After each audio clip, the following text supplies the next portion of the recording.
Now let's talk about charging of conductors. Conductors are charged by two methods, that is charging by induction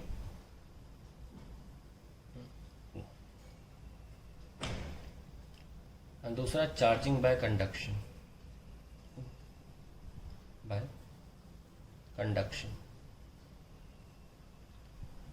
हम पहले charging by conduction ले लेते हैं.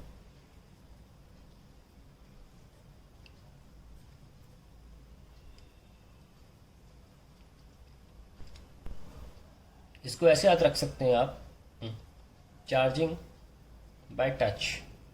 हम touch करते हैं. सपोज मेरा कंडक्टर है ऐसा जो कि न्यूट्रल है, इस पर नेट चार्ज 0 है. इसको हमने एक चार्ज बॉडी से टच किया जो मान लीजिए पॉजिटिवली चार्ज थी.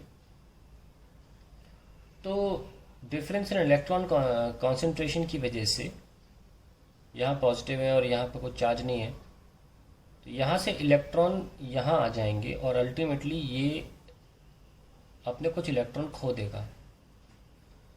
कुछ इलेक्ट्रॉन खोने की वजह से ये खुद ब खुद क्या जाएगा, पॉजिटिवली चार्ज्ड. तो बहुत, और दूसरी बात, क्योंकि इसने सचमुच में अपने इलेक्ट्रॉन्स खोए हैं तो ये परमानेंटली चार्ज हुआ है, परमानेंटली चार्ज. हमने एक बात तो जान ली चार्जिंग बाय कंडक्शन में कि the charging is of same nature. जैसा ऑब्जेक्ट था वैसे ही चार्ज मिला. और दूसरा पता चला हमें that charging is permanent. Charging is permanent. अब आता है चार्जिंग बाय इंडक्शन.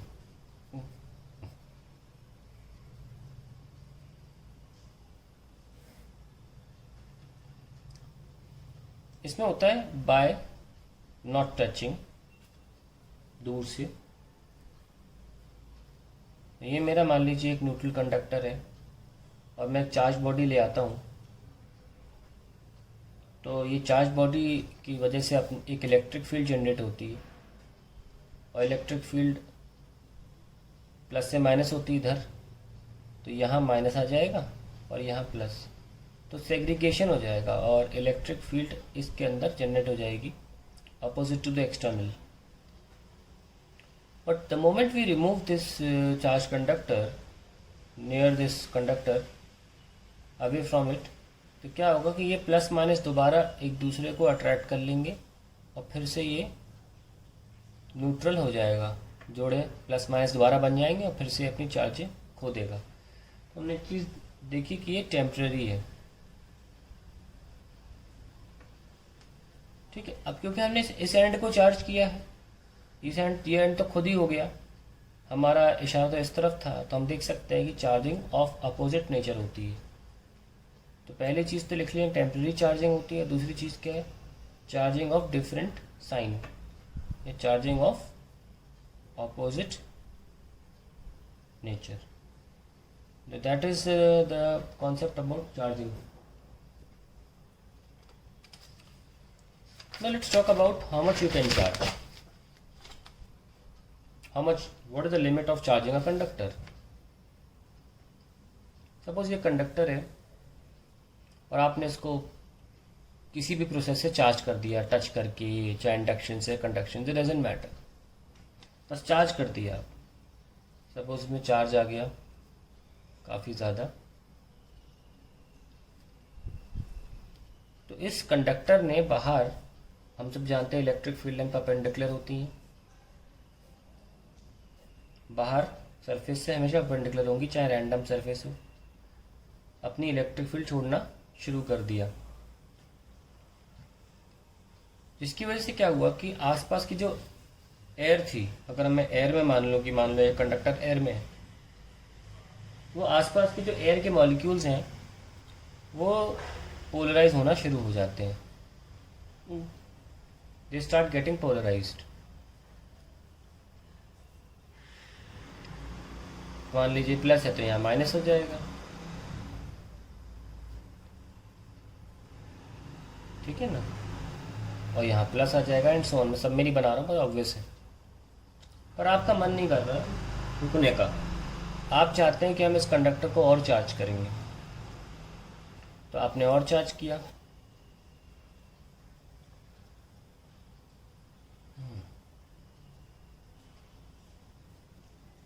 तो अब एयर इस कंस्ट्रक्शन हो गया उसके डायपोल्स में, एयर में ऐसे, ठीक है ना। तो जो आसपास के एयर के मॉलिक्यूल्स थे, मैं मान लीजिए बना दिए हैं, बहुत टाइम लग जाएगा नहीं तो, उनमें कंस्ट्रक्शन चालू हो गया। जानते हैं क्यों? क्योंकि पोलराइजेशन हद लेवल का हो रहा है। ज़्यादा चार्ज देने की वजह से ये ज़्यादा अपनी इलेक्ट्रिक फील्ड छोड़ रहा है, इसकी वजह से एयर के मॉलिक्यूल ज़्यादा परेशान हो रहे हैं। 90 डिग्री मान लेना इसको, अगर नहीं लग रहा हो तो। एयर के मॉलिक्यूल ज़्यादा परेशान हो रहे हैं हम, लेकिन आप अभी भी नहीं रुकते हैं, आप और चार्ज करते हैं इसको। मान लीजिए आपने और चार्ज कर दिया, और चार्जिंग कर दी, तो फाइनली अब क्या हुआ, चार्ज करते करते आपको एक हिस करके साउंड समझ में आया, और आपको स्पार्क खूब सारे दिखने चालू हो गए। जैसे ही आपको ये दिखना शुरू हुआ, इसका मतलब ये हुआ कि आपने इतना चार्ज कर दिया है कि जो इलेक्ट्रिक फील्ड ये प्रोड्यूस कर पा रहा है वो ब्रेक डाउन लेवल की इलेक्ट्रिक फील्ड थी, यानी कि ऑफ द मीडियम जो सराउंडिंग है, कि the electric field originating from the conductor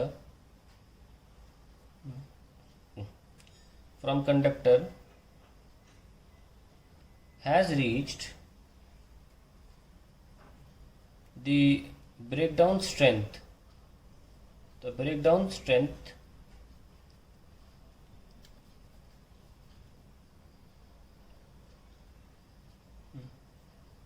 of dielectric medium surrounding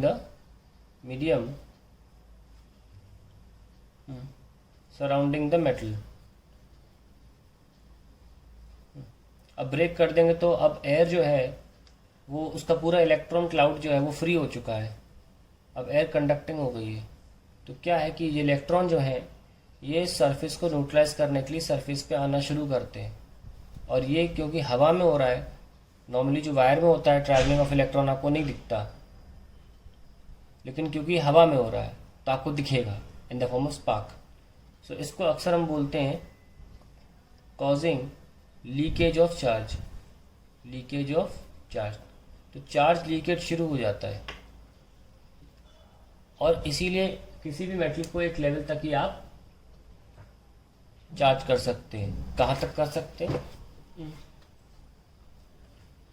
conclusion ये है, a metal can be charged